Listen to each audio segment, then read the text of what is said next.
Pinamamadali na ni Pangulong Bongbong Marcos ang pagpapauwi sa puganteng si Zaldico. Inaresto si Ko sa Prague, Czech Republic matapos ng kaing tumawid ng Germany nang walang dokumento.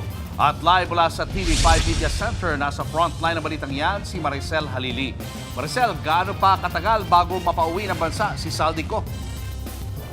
Alam mo, Julius, kabilang yan dun sa mga inaantabayan na natin na ibibigay na detalye ng Malacanang. Ang sinasabi kasi baka daw abutin pa ng 3 weeks bago pa makabalik ng Pilipinas etong si Zaldico. Pero kanina nga sinabi lang ng Malacanang na isang welcome development para sa Pangulong Bongbong Marcos na finally ay naaresto na etong si Zaldico na itinuturing nga ngayong pugante makalipas ang halos isang taon na pagtatago niya sa ibang bansa.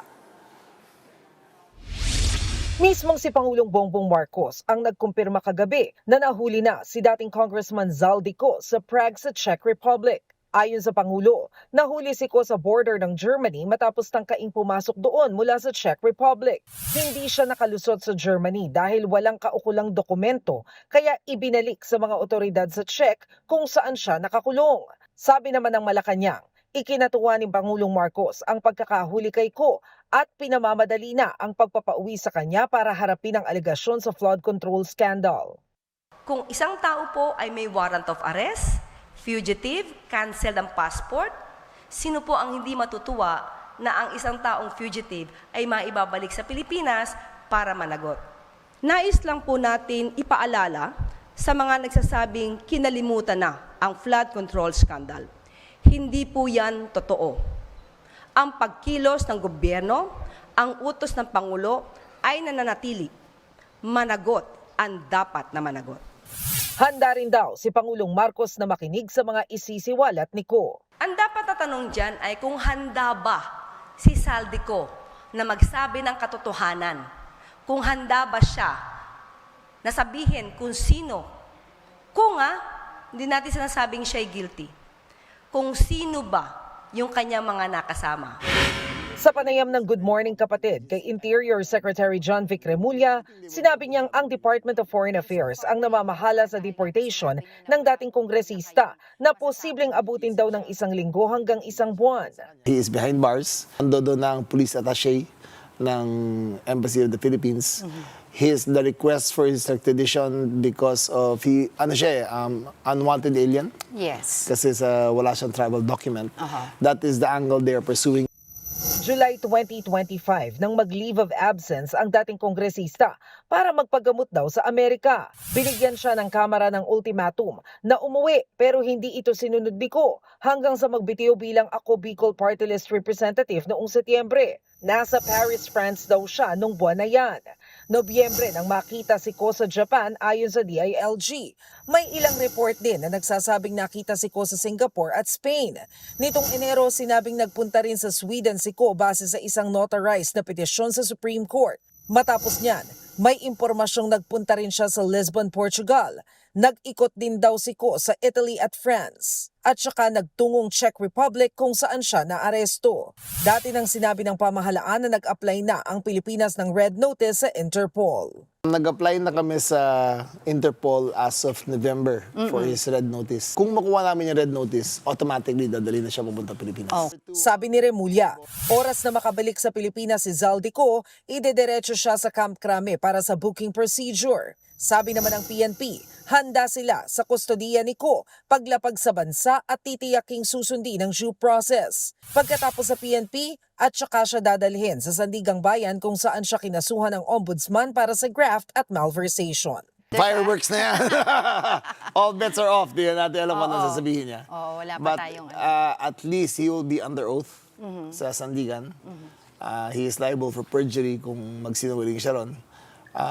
Lilitisin siya, ipapakita ang ebidensya laban sa kanya, and he has a chance to defend himself also. Julius Sheriel ngayon nga ay sinabi ni Undersecretary Claire Castro na ang mga development na ito ay patunay na hindi nakakalimutan ng administrasyon yung pagtugis dito nga sa mga sinasabing sangkot sa flood control project, hindi kagaya daw ng puna ng iilan. Julius Sheriel? Masaya ang sabi noon ng DILG, may Portuguese passport si Zaldico. Posible rin ba na mapabalik siya sa Portugal at hindi dito sa bansa? Alam mo, hindi pa malinaw kung ano yung mangyayari sa ngayon na Cheryl. Dahil inaantabayanan din sana natin ang Malacanang na magbigay sa atin ng press briefing kanina. Dahil kabilang yan doon sa mga nais natin sanang linawin kung paano ba yung magiging proseso. Ang malinaw sa atin ngayon, mukhang wala nga tayong extradition treaty sa pagitan ng Pilipinas at ng Czech Republic. So, ang aantabayanan natin ay kung mangyayari ba yung ginawa nila noon kay Arnie Teves na kinausap din ng pamahalaan yung Timor-Leste para diretsong maipabalik din dito sa Pilipinas. Ito namang si Zaldico, bagamat meron pang ang question tungkol dito sa kanyang mga dokumento. Cheryl. Yung sinasabi na hindi naman daw kaya nakalimutan lang ni Zaldico yung kanyang travel documents at syempre kapag na-present ngayon, absuelto na siya sa Prague. Oo, hindi pa natin alam yan. Ang makakasagot niyan yung mga legal expert, Cheryl. Dahil sa ngayon, ang ibinigay na detalye ni Pangulong Bongbong Marcos ay walang hawak na dokumento. Etong si Zaldico, kapag nakapagpresenta siya, tingnan natin. Pero malinaw din naman na meron ng coordination ang Pilipinas dyan sa Czech Republic na sinasabi na meron ng existing arrest warrant. Etong si Zaldico dito sa Pilipinas dahil naipaalam na rin naman ng ating pamahalaan doon sa ibang bansa na ito ay involved doon sa issues on anomalies. Kaya malinaw na wanted siya dito sa Pilipinas. Mase, mahigit 24 hours na mangyari ito, no? Meron na ba tayong representative na nandun o kaya opisyal ng gobyerno na planong lumipad asap sa Prague para personal na makita itong si Zaldico? Ang malinaw sa ngayon, Julius, ang Department of Foreign Affairs, ang lead agency para ma-ensure na maibabalik dito sa Pilipinas etong si Zaldico. Meron din namang mga representative yung ating Pilipinas dyan sa mga embahada sa Europa. So I think it's safe to assume na meron nang nakikipag-coordinate dyan personally para makita kung ano na ba talaga ang totoong estado nitong si Zaldico dyan sa Czech Republic. Lalo na't malinaw din naman ang utos ng Malacanang na nais nilang maibalik dito sa ating bansa. Kung sino nga yung mga involved o posibleng involved dito sa anomalies pagdating sa flood control. Julius. Maraming salamat, Maricel Halili. Mga kapatid, Cheryl Hosing po. Maging maalam at may pakialam sa mga napapanahong issue at headlines. Mag-follow at mag-subscribe na sa social media pages ng News 5.